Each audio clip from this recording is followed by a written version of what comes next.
It's been an interesting day. Bath and Saracens, joint winners. First time we've ever had joint winners. Why? Well, in the end, because we had 6 judges and it was 3-3, so I was left with a difficult decision. In all honesty, what Saracens have done over the last 10 years is breathtaking, and we saw them last year and they won 2 years ago, and this time they've increased their contact by 30%, their turnover, and it is just extraordinary. And by some way, I think they're in the top 3 or 4 clubs in Britain in any sport.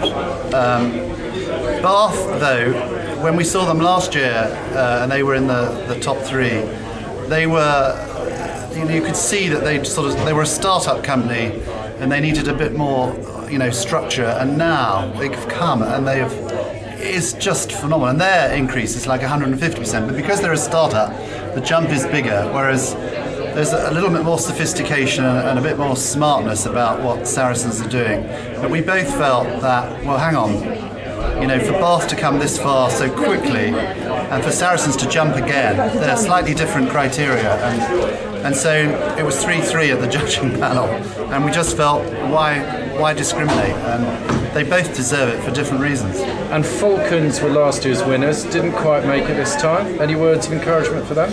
Well, they are doing an extraordinarily difficult job, and to be honest, I think both Sport England and the RFU need to support them with actually financial. They need, fine to do Cumbria, but to go to Kelso and down to Sheffield, hang on.